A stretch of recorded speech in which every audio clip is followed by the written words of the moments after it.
Diving in deep to the world of crypto. You're listening to Vorpin AI.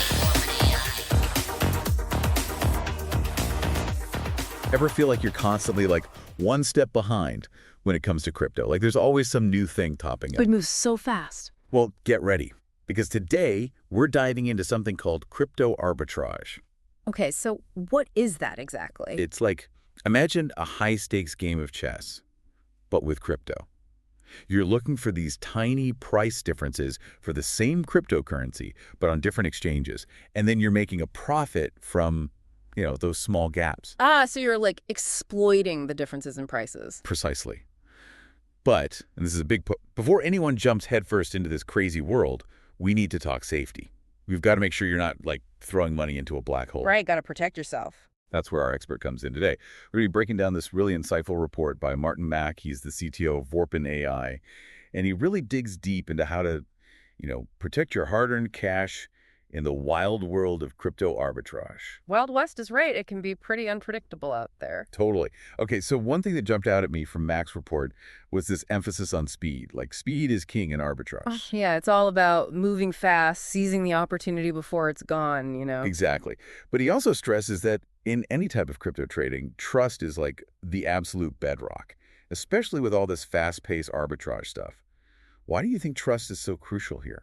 Well, think about it. When you're doing this arbitrage thing, you're basically your own bank, right? You're holding your own funds, often spread out across different platforms, trying to make these quick trades. And all of that exposes you to what Mac calls counterparty risk. Okay, counterparty risk, that sounds kind of scary. Break it down for me. It's like this. Imagine you wouldn't keep all your money with, like, a shady character known for, disappearing acts, right? Definitely not. Not unless I want my life savings to vanish. Exactly. So you really have to trust the exchanges you're using, because if one of them collapses, or even worse, turns out to be shady, well, your funds could be gone, like poof. That's terrifying. I mean, we've all heard those horror stories of exchanges vanishing overnight, right? Leaving investors high and dry. Oh, absolutely. And those stories, they're not just cautionary tales. They're real-world dangers. And they highlight why this whole conversation about security is so critical. We can't just bury our heads in the sand and pretend it's not happening. Okay, so how do we avoid becoming another one of those horror stories? How do we even begin to figure out who to trust in this, like, wild west of finance?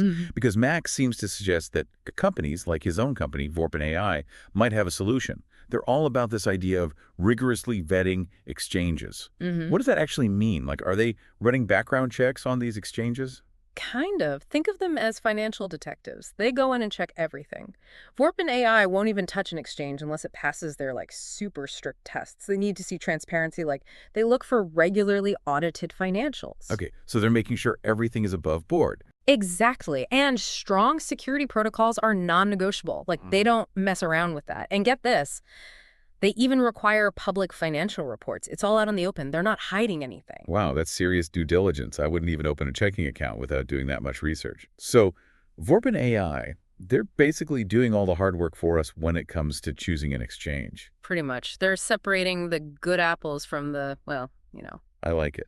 But what happens to our actual crypto once we've chosen an exchange? Yeah. Mark mentioned something called third-party custodianship. Is that like hiring a bodyguard for your crypto? You know what? That's a great analogy. Basically, yeah. A third-party custodian, it's like this separate, super secure entity, and they hold your assets. So they're like a vault for your crypto. Exactly. And what's key is they're independent of the exchange. So even if something were to happen to Vorpin AI or the exchange itself, your funds are theoretically still safe and sound. They're like tucked away in a separate fortress. Okay. That's reassuring, especially with so many unknowns in the crypto space. So we've got these like super vetted exchanges and then fortress-like third-party custodians. That feels like a decent security setup already. But Mac also talks about multi-factor authentication, or MFA. Now that one sounds kind of familiar. I was just thinking that. It's probably because you're already using it for other things. It's that thing where, you need more than just your password to log in. You need a code from your phone, or they scan your fingerprint, that sort of thing. It's like having a two-factor lock on your front door. Right. An extra layer of protection. It might be a little bit of a pain sometimes, but it definitely makes it a lot harder for someone to, like, break in. And it's becoming pretty standard for anything involving sensitive data online, not just crypto. For sure. And Mac's point is that this should be non-negotiable for any type of crypto trading. Like, it's the absolute bare minimum in this day and age. I'm with him on that one. So we've got our double locked accounts, but then Mac takes it a step further. He suggests looking into something called cold storage. He says it's like taking your crypto completely off the grid. Yeah, that was interesting. Okay, so what does off the grid even mean when we're talking about digital assets? All right, so imagine this. Instead of keeping, let's say, your prized jewels in a regular safe deposit box at the bank, you decide, you know what, I'm going to bury them in a time capsule in my backyard. Okay, a little extreme, but I get the idea. It's all about making it super secure. It might not be the most convenient for everyday use, but it's much safer from thieves.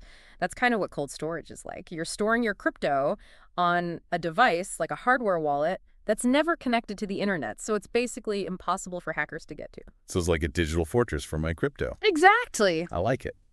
But doesn't that make it difficult if you need to access your funds quickly, like for a fast trade? You got it. That's the trade-off. Cold storage is the ultimate in security, but it's really best for those long-term crypto holdings, not something you're constantly buying and selling. It's like you wouldn't want to dig up your time capsule every other day, right? True.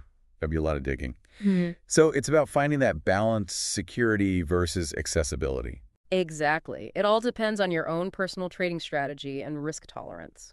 That makes sense. So just to recap, we've got our carefully vetted exchanges, our fortress-like third-party custodians, our double-locked accounts with MFA, and our off-the-grid cold storage for those long-term crypto treasures. It feels like we've built a pretty comprehensive security system here. It's a great foundation for sure, but, and this is a big but, remember the crypto world, it's like constantly evolving, right? And unfortunately, so are the threats. And that's why at Mac, he really emphasizes the importance of what he calls real-time monitoring. And this is where it gets really cool. We're talking about AI. Okay, so now we're getting really futuristic. We're talking about AI that acts like a 24/7 security guard for my crypto. How does that even work? You know, it's really amazing when you think about it. Picture this. You've got these really sophisticated algorithms, and they're constantly scanning for anything suspicious. We're talking unusual trading patterns, any attempts to like break through security, even stuff that's just different from your normal trading habits. The AI picks up on it all in real time. It's like having a digital detective constantly on the case. Exactly. And here's an example. Let's say someone tries to take money from your account from a device or location that the AI doesn't recognize. It can freeze that transaction right then and there, potentially saving you from a major headache. That's incredible. So it's not just about building walls around your crypto. It's about having this incredibly smart system that adapts and reacts to threats as they're happening.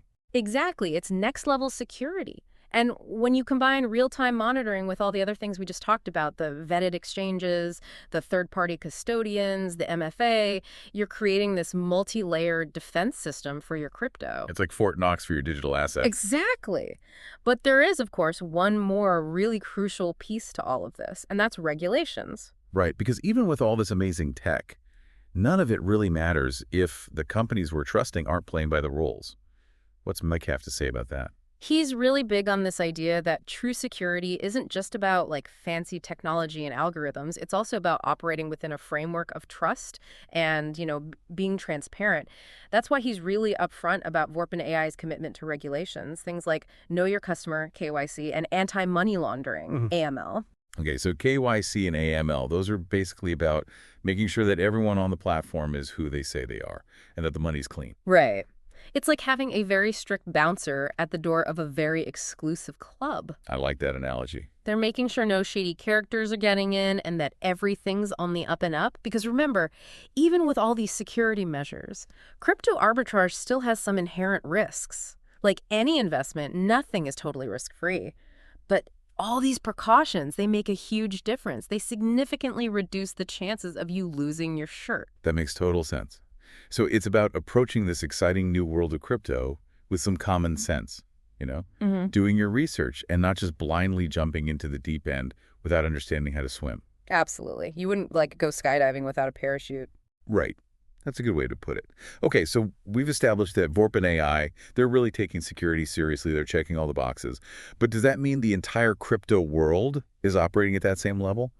Are all platforms created equal? when it comes to trustworthiness? That is the million-dollar question, my friend. Unfortunately, there's no easy answer. The crypto world, it's still relatively new and things change so fast. It's like the Wild West out there, right? So it's not a one-size-fits-all situation. Just because one company's got their act together doesn't mean they all do. Nope.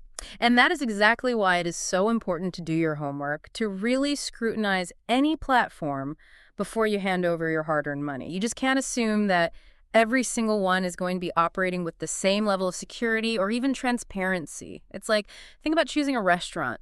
You wouldn't just walk into any random place without, like, checking the reviews or seeing if they've got a health inspection certificate. Right? Definitely not. Food poisoning is not on my bucket list. So how do we apply that same kind of scrutiny to the crypto world? What are some red flags we should be looking out for when we're evaluating a platform? It's kind of like, how do you spot a restaurant that might give you food poisoning? For sure. There are some telltale signs in the crypto world, too. Okay, so give me the crypto version of that health inspection certificate. What am I looking for here?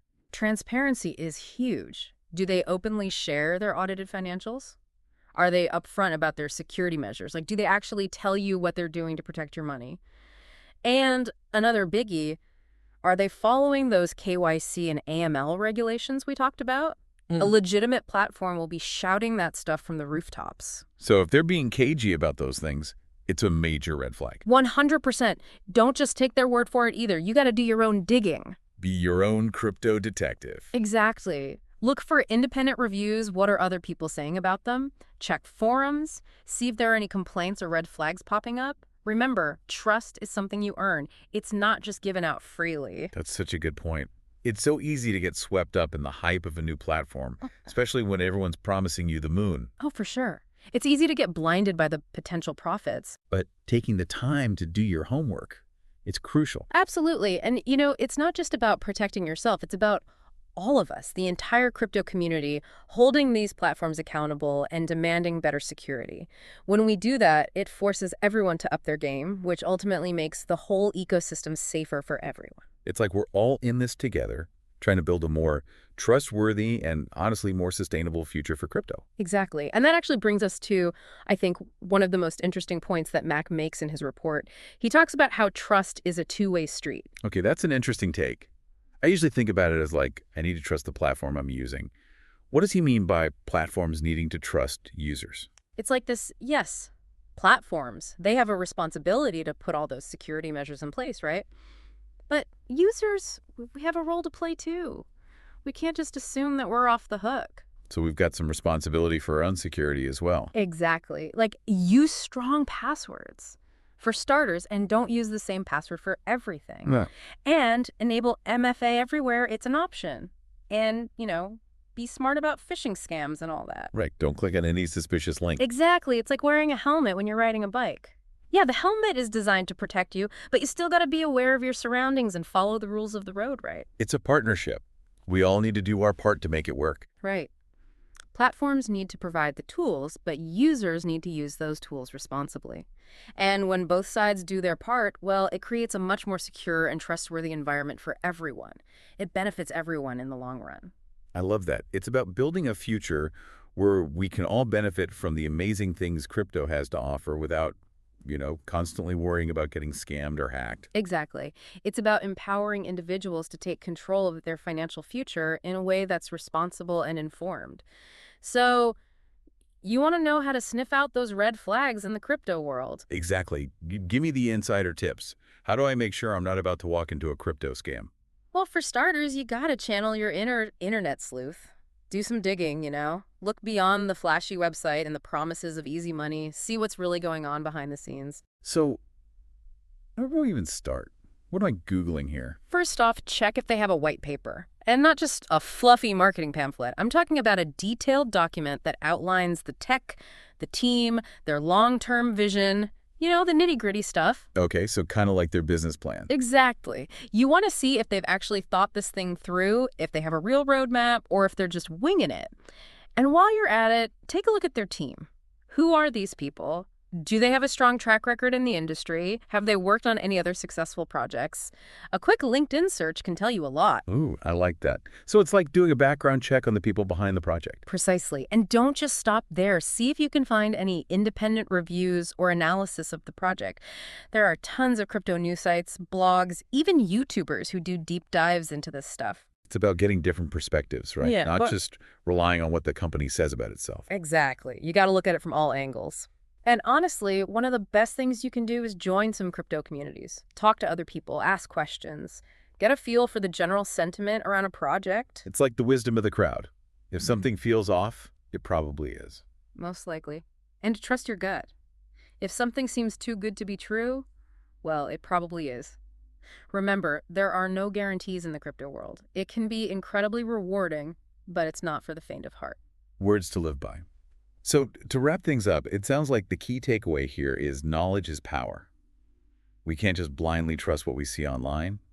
We have to be informed, do our research, and be aware of the risks. Couldn't have said it better myself. Well, a huge thank you to our expert for, as always, breaking down this complex topic and giving us some really practical advice. And to everyone listening, thank you for joining us on this deep dive into the world of crypto. Stay safe out there, and we'll see you next time.